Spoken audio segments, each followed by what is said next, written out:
García, coordinador regional de la iniciativa Tejiendo Redes Infancia. Juan Martín, bienvenido, buenas tardes. Muy buenas tardes, Tania, gracias por esta oportunidad.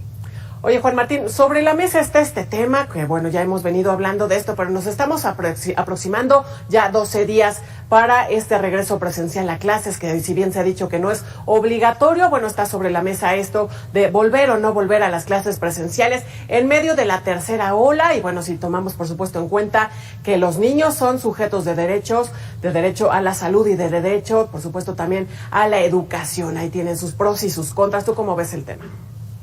Sí, mira, yo creo que hemos tenido en este periodo una discusión un poco extraviada. En nuestra sociedad tan polarizada, donde todo adquiere un carácter político-electoral, se ha llevado como al capricho presidencial el tema, y creo que no es correcto, no solamente porque sería reducir el derecho de 30 millones de niños y niñas a la voluntad de una persona, lo cual en sentido lógico es incorrecto, sino porque precisamente lo que se trata es de colocar en el centro el interés superior de la niñez, como lo establece el artículo 4 constitucional en su párrafo 8. Además, como lo mencionabas, Tania, pues tiene que ver con el derecho a la educación y a la salud, y esto lleva a que no tengamos una respuesta única, ni para todo el país, ni para todos los niños y niñas, ni para todas las familias. ¿Esto qué implica? Si lo vemos de manera muy esquemática en tres grandes apartados. En el derecho a la salud, niños y niñas tienen que iniciar el proceso de vacunación a partir de los 12 años con la vacuna Pfizer, que ya ha sido aprobada por COFEPRIS y que es importante, como es una vacuna universal, eso significa que todos aquellos que pueden vacunar de 12 años en adelante deben de hacerlo. Ya varias familias están solicitando y logrando amparos. Confío que la autoridad sanitaria corrija esa discriminación que es violatoria a la Constitución y que ya inicien el proceso con ellos. Pero no podemos condicionar el retorno a la vacuna. Y aquí me gustaría precisar, Tania, que tenemos que evitar la idea del riesgo cero. Nadie puede garantizar que ningún niño, una niña, un maestro o maestra se va a contagiar en las escuelas, porque nos podemos contagiar en el supermercado, en el cine, en el gimnasio, en la playa o en el salida de vacaciones. La escuela, como cualquier otro espacio de interacción, puede correr riesgos, pero para eso están los protocolos. Cubrebocas todo el tiempo, sana distancia y gel o agua, el lavado con agua. Aquí viene entonces el tercer apartado, en dónde sí se puede regresar y en dónde no. Entonces hay tres preguntas básicas. ¿Tienen agua las escuelas? Parece que el 37% no tiene. Eso significa que en esas no es viable volver. Tenemos que preguntarnos también si los niños y niñas en los contextos familiares tienen condiciones para volver. Es decir, si tenemos adultos mayores que sobrevivieron a un primer contagio de COVID o hay en la familia otras comorbilidades, esto puede representar no para el niño o la niña, sino para la familia en su conjunto un riesgo, y habría que valorarlo con el acompañamiento de un médico para que se pueda tomar una decisión. Y esto implicaría en consecuencia tener muchas formas y modelos de retorno a la escuela, hacer un retorno gradual, que sea seguro y sin discriminación. Esto no se puede determinar, perdón que te interrumpa, Juan Martín, sí, por favor, que Dani, todo sea igual en todo el territorio nacional, porque bueno, por supuesto las características de cada escuela, de cada región, pues son muy diversas, ¿no? Vemos ahí las escuelas privadas, por supuesto que son mucho más beneficiadas, porque hay recursos económicos de las familias de por medio, que es muy distinto el panorama de lo que se vive en las escuelas públicas. Ya tú decías de esta cifra de escuelas que no tienen agua, ¿no? O sea, no se puede utilizar la misma estrategia al parejo en todas. Efectivamente, entonces esto significa que tenemos que hacer una acción diferenciada, y aquí viene la tarea clave cuando hablamos de un retorno sin discriminación. ¿Dónde está mayor acumulado el rezago en infraestructura, abandono escolar, dificultades económicas? Ya lo sabemos, Chiapas, Oaxaca, Guerrero. Ahí tenemos que invertir, incluso sumaría Puebla, que es el cuarto estado más pobre del país. Ahí tenemos que invertir recursos y tenemos que garantizar que las escuelas tengan prioridad para poder retornar lo más pronto posible. Cuando hablamos sin discriminación implica modalidades virtuales y no lamentablemente esto que ya Coneval señaló que fue lamentablemente un fracaso, que es aprende en casa. No solamente en términos de que no hubo aprendizaje, sino tampoco la transferencia de recursos. Otros países, Tania, después de la primera ola, regresaron. y México es el de los últimos países que está intentando volver. Sí, Juan Martín, te quiero poner, quiero que contrastemos parte de lo que nos ha dicho otro de los especialistas aquí en Mega Noticias. Mira, aquí hablamos con Arturo Erdeli, él es actuario y doctor en Ciencias Matemáticas por la UNAM, y bueno, a él se le cuestionó la postura del presidente de que los niños deben volver ya a clases, porque bueno, pues ya no quiere que los niños estén jugando Nintendo en sus casas. Él nos decía que bueno, pues que es mejor, por supuesto, ver a los niños jugando Nintendo antes que verlos conectados a un respirador en medio pues de esta tercera ola. Dice el presidente además que se tienen que tomar riesgos. Vamos a ver y a escuchar parte de lo que nos decía Erdeli, y si te parece lo comentamos. Bueno, sabemos, Juan, que tarde o temprano este momento de reabrir las escuelas pues tenía que llegar. Dice también UNICEF, solo en 19 de 193 países las escuelas siguen cerradas. Sin embargo, se están garantizando todas las medidas de seguridad para reabrir. Mira, claramente no. Niños, niñas y adolescentes en este país fueron abandonados totalmente por el Estado mexicano en todo el proceso de la pandemia. Sigue ahora siendo un debate adulto y no incorporando a 30 millones de niños, niñas y adolescentes, que además, dicho sea de paso, muchos colectivos de estudiantes han buscado diálogo con la Secretaría de Educación Pública y los han rechazado. Así es que creo que es muy importante invitar al público a que pondere la decisión.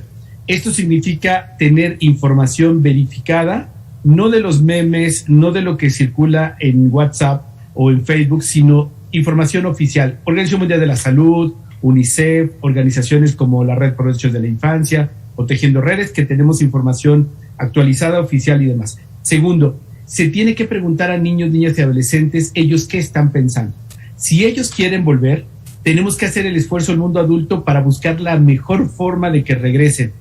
Es importante en ese sentido, Tania, insistir que los niños no pueden seguir siendo vistos como objetos de protección, tienen que ser vistos como sujetos de derecho, como ciudadanos, como personas con equivalencia humana, y así como a nosotros, personas adultas, ya nos saturó el confinamiento y corremos a pasear al perro, corremos a cualquier oportunidad para salir, niños, niñas y adolescentes han tenido profundos daños porque su crecimiento, su desarrollo cognitivo está directamente vinculado al movimiento. La Secretaría de Salud reportó que hubo un incremento de 32 a 40% de los niños y niñas en el país con obesidad o sobrepeso. Mucho tiempo en pantallas, orfandad digital, pérdida de habilidades sociales, es muy alto el daño. Por eso es que es importante poner en el centro a ellos. Y yo les invito, pregúntenle a su hijo o a su hija cómo quieren volver, y si quieren hacerlo, hagamos todo lo que esté al alcance del mundo adulto. Exijamos a las autoridades vacunas, ampárense, organícense con otros padres, madres de familia, con maestros, y hagan que niños y niñas garanticen su derecho a la salud y a la educación, porque no puede ser uno u otro. No podemos escoger o la escuela o la vida, tienen que ser los dos. Oye, ahora que hablas de responsabilidad y bueno, además también de tomar en cuenta a los pequeños que son sujetos de derechos, quisiera preguntarte, tocar este tema que ha generado mucha polémica en las redes sociales, de esta carta responsiva que ya finalmente el gobierno dice, bueno, ya siempre, ¿no? Porque, bueno, Delfina Gómez esta mañana, la titular de la CEF, informó que esta carta responsiva quedó cancelada totalmente y fuera de este decálogo que se nos presentó en días pasados para el regreso a clases seguro. Y bueno, ella reconoce que el documento en nada apoyaba el retorno presencial a las aulas. Dice, lo que podemos hacer es extender las recomendaciones de manera verbal. ¿Qué te parece? ¿Qué opinión te merece? Pues en medio de todo este debate, pues esta carta responsiva, y de pronto pues ya la retiran. Pues mira, lamentablemente sigue siendo coherente la inconsistencia del gobierno federal. No se coordinan, no se comunican, no tienen estrategia de información. Siguen pensando en la escuela como un conflicto electoral con su base de apoyo de profesores, como lo vimos con la vacuna primero para ellos, pero no regresaron. Ahora otro segmento de los profesores dicen que no quieren, y ese es el tema entre ellos. No están pensando en niños y niñas, no están pensando prácticamente en lo que la ley establece, que el Sistema Nacional de Protección Integral de Niños, Niñas y Adolescentes, que es el CIPINA, convoque a las Secretarías de Salud, Educación, Bienestar, Trabajo, Hacienda, para que se cree una estrategia que permita tener información, respuesta a las escuelas, vacunación y hacer que niños y niñas sean escuchados. Eso podría cambiar la diferencia. Ha sido 18 meses muy largos, con un gran daño a niños y niñas, pero todavía puede cambiar esta historia. Y termino, Tania, diciendo lo que Antonio Guterres, el secretario general de Naciones Unidas, nos dijo en julio del año pasado, lo dijo otra vez en enero, y es que estamos en la puerta de una catástrofe generacional.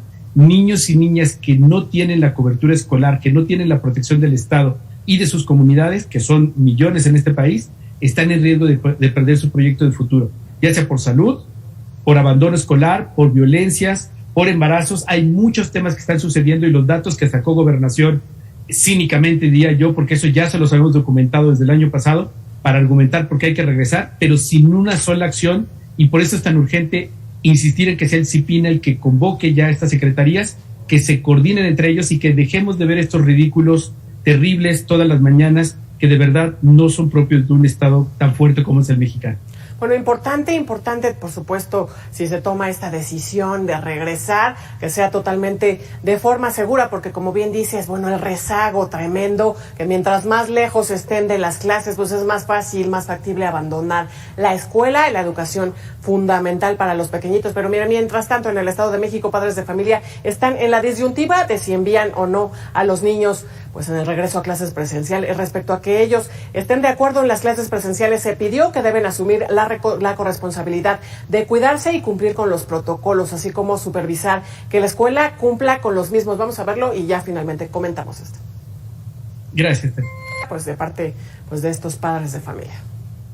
Bueno, mira, hay que recordar solo en términos de derechos humanos que el único responsable, el primero y el último, es el Estado mexicano.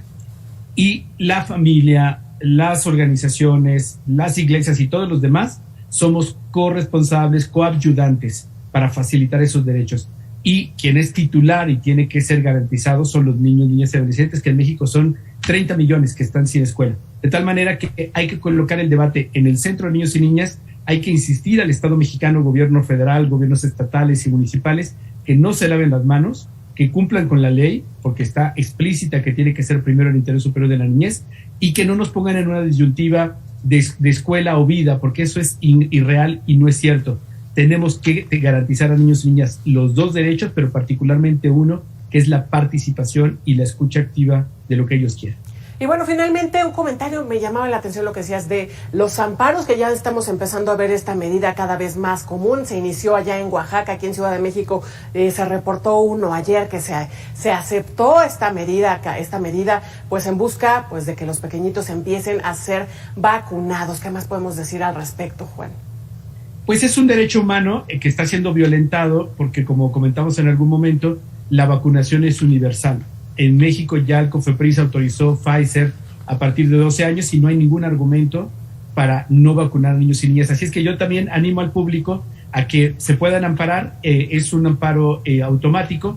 Es importante decir que no significa que van a vacunar inmediatamente a los niños porque están en desacato por ahora las autoridades. El secretario de Salud y el propio señor Gatell ya deben de estar siendo iniciados por petición del juez como responsables de varios amparos con niños con cáncer y otros. Pero hay que seguir haciéndolo, es nuestro derecho ciudadano y lo estamos haciendo por el interés superior de niños y niñas. Bueno, pues ahí está el tema, fundamental, importantísimo, voltear a ver y tomar en cuenta a los niños como sujetos de derechos. Te agradezco estos minutos, Juan Martín Pérez García, coordinador regional de la iniciativa Tejiendo Redes Infancia. Un gusto. Gracias, Tania, fuerte abrazo para ti y tu público. Excelente tarde. Momento de hacer una pausa, es muy breve y vamos a regresar con más.